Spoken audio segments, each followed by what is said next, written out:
எனக்கு இதுல என்ன அதிசயம்னா, அரசியல் கட்சி கூட்டங்கள்ல கூட்டத்தை கூட்டுவதற்கு படாத பாடுபடுகிறார்கள். ஆமா, 200 ரூபாயிலிருந்து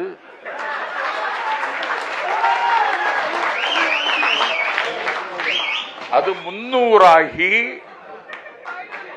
இப்போது 500 ஆகி வருகிறவர்கள் உட்கார்கிற நாற்காலியை போகும் பொழுது எடுத்துக்கொண்டு போகலாம் என்கிற அளவிற்கு நீங்க ஏதாவது ஐடியா கொடுத்துறாதீங்க. நிலைமை மோசமாகி வருகிறது. ஆனால் தானாக ஒரு கூட்டம் ஒரு காட்டாற்று வெள்ளம் போல் ஒரு தலைவனை தரிசிக்க இல்லாவிட்டால் பேச்சை கேட்க கூட்டம் வருவதை பார்த்து நான் வியந்து போனேன். பூவுக்குள் ஒளிந்திருக்கும் கனிக்கூட்டம் அதிசயம்.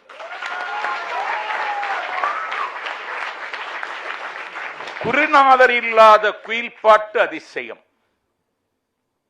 வண்ணத்து பூச்சியின் உடம்பில் வரைகோடுகள் அதிசயம்.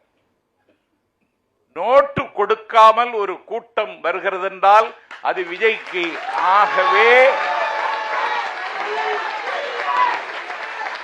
விஜய் தமிழ்நாட்டின் அதிசயம் இப்போது.